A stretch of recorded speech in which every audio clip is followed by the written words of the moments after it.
Russia अजूबों का देश है। यह दुनिया का सबसे बड़ा देश है। यह 11 टाइम जोन में फैला हुआ है।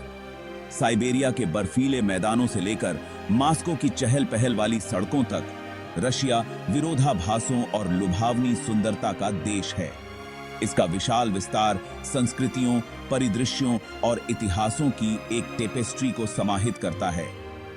इस विशाल देश के केंद्र में स्थित है मास्को, राजधानी शहर। मास्को एक जीवंत महानगर है। यह ऊर्जा से स्पंदित है। यह क्रेमलिन और सेंट बेसिल कैथेड्रल जैसे स्थापत्य चमत्कारों का दावा करता है। यह स्थल चिन्ह रूस के समृद्ध इतिहास के प्रमाण हैं। फिर सेंट पीटर्सबर्ग है, जो महत्वाकांक्षा पर बना एक शहर है। सर पीटर दी साताघी द ग्रेट द्वारा स्थापित सेंट पीटर्सबर्ग यूरोपीय भव्यता का एक दर्पण है। यह नहरों से घिरा हुआ है। यह महलों से सजा हुआ है। हर्मिटेज संग्रहालय दुनिया के बेहतरीन कला संस्थानों में से एक इस शहर को अपना घर कहता है। लेकिन रूस अपने प्रतिष्ठित शहरों से कहीं अधिक है। इसके विशाल परिदृश्य बर्फ से ढके पहाड़ों से लेकर उपजाऊ मैदानों तक हैं। यह भौगोलिक विविधता, देश की विविध आबादी और उसके जटिल, अक्सर अशांत इतिहास में परिलक्षित होती है। रूस की कहानी लंबी और मनोरम है। इसकी शुरुआत पूर्वी स्लावों से होती है। 9वीं शताब्दी में किवन रूस का उदय हुआ। बीजांटिन साम्राज्य से ईसाई धर्म अपनाने का गहरा प्रभाव पड़ा। 13वीं शताब्दी में मंगोल आक्रमण ने महत्वपूर्ण बदलाव लाए। मंगोल वर्चस्व की राख से मास्को का उदय हुआ। इवान द टेरिबल ने 1547 में खुद को जार का ताज पहनाया। पीटर द ग्रेट के नेतृत्व में रूस ने तीव्र आधुनिकीकरण देखा। 19वीं शताब्दी में रूसी साम्राज्य सामाजिक और राजनीतिक अशांति से जूझता रहा। 1917 की रूसी क्रांति के साथ जार निकोलस द्वितीय का शासन समाप्त हो गया। इस उथल पुथल भरी घटना के कारण सोवियत संघ की स्थापना हुई। द्वितीय विश्व युद्ध में सोवियत संघ ने महत्वपूर्ण भूमिका निभाई। इसने नाजी जर्मनी को हराने में मदद की। युद्ध के बाद सोवियत संघ और संयुक्त राज्य अमेरिका के बीच भू राजनीतिक तनाव का दौर शुरू हुआ। आर्थिक ठहराव और आंतरिक संघर्ष से कमजोर सोवियत संघ 1990 में भंग हो गया। भाग 4, भालू के पंजे सेना और अर्थव्यवस्था। रूस के पास दुनिया की सबसे शक्तिशाली सेनाओं में से एक है। इसके पास विशाल परमाणु शस्त्रागार है। इसकी एक दुर्जेय सेना है। आर्कटिक में इसकी महत्वपूर्ण उपस्थिति है। यह सैन्य ताकत रूस को वैश्विक मंच पर काफी प्रभाव देती है।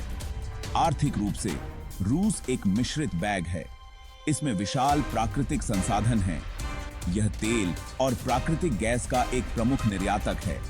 हालांकि इसकी अर्थव्यवस्था इन संसाधनों पर बहुत अधिक निर्भर है। इससे यह वैश्विक कमोडिटी कीमतों में उतार चढ़ाव के प्रति संवेदनशील हो जाता है। रूस कई अंतर्राष्ट्रीय संगठनों का सदस्य है। यह संयुक्त राष्ट्र सुरक्षा परिषद का स्थायी सदस्य है। यह G20 संमति 20 का सदस्य है। यह उभरती अर्थव्यवस्थाओं के ब्रिक्स समूह में एक प्रमुख खिलाड़ी है। ये सदस्यताएं वैश्विक मामलों में रूस के महत्व को उजागर करती हैं। भाग 5, बैले से दोस्तोवस्की तक, एक सांस्कृतिक टेपेस्ट्री। रूस ने विश्व संस्कृति में महत्वपूर्ण योगदान दिया है। दोस्तोवस्की, टॉल्स्टॉय और चेखोव जैसे दिग्गजों के साथ रूसी साहित्य अपनी गहराई और मनोवैज्ञानिक अंतर्दृष्टि के लिए प्रसिद्ध है। रूसी शास्त्रीय संगीत चिकोवस्की, राचमानिनोफ और स्ट्राविंस्की जैसे संगीतकारों के साथ अपनी सुंदरता और भावनात्मक शक्ति के लिए मनाया जाता है। रूसी बैले विश्व प्रसिद्ध है। बोल्शोई बैले और मरिंस्की बैले दुनिया की 2 सबसे प्रसिद्ध बैले कंपनियां हैं। फेबर्स अंडे से लेकर पारंपरिक लोक शिल्प तक रूसी कला और शिल्प परंपरा और नवाचार की एक समृद्ध टेपेस्ट्री प्रदर्शित करते हैं। रूसी संस्कृति दुनिया भर के लोगों को आकर्षित और प्रेरित करती रहती है। भाग 6 प्रकृति की उदारता और आगे की चुनौतियां। रूस प्रचुर मात्रा में प्राकृतिक संसाधनों से परिपूर्ण है। इसमें तेल, प्राकृतिक गैस, लकड़ी और खनिजों के विशाल भंडार हैं। ये संसाधन रूसी अर्थव्यवस्था में महत्वपूर्ण भूमिका निभाते हैं। हालांकि प्राकृतिक संसाधनों पर यह निर्भरता महत्वपूर्ण पर्यावरणीय चुनौतियां भी पैदा करती है। जलवायु परिवर्तन एक गंभीर चिंता का विषय है। रूस के विशाल आर्कटिक क्षेत्र विशेष रूप से ग्लोबल वार्मिंग के प्रभावों के प्रति संवेदनशील हैं। औद्योगिक गतिविधियों से होने वाला प्रदूषण एक और चुनौती है। रूस इन पर्यावरणीय मुद्दों को दूर करने के लिए कदम उठा रहा है। यह अक्षय ऊर्जा स्रोतों में निवेश कर रहा है। यह कठोर पर्यावरणीय नियमों को लागू कर रहा है। आगे के रास्ते के लिए आर्थिक विकास और पर्यावरणीय स्थिरता के बीच एक नाजुक संतुलन की आवश्यकता है।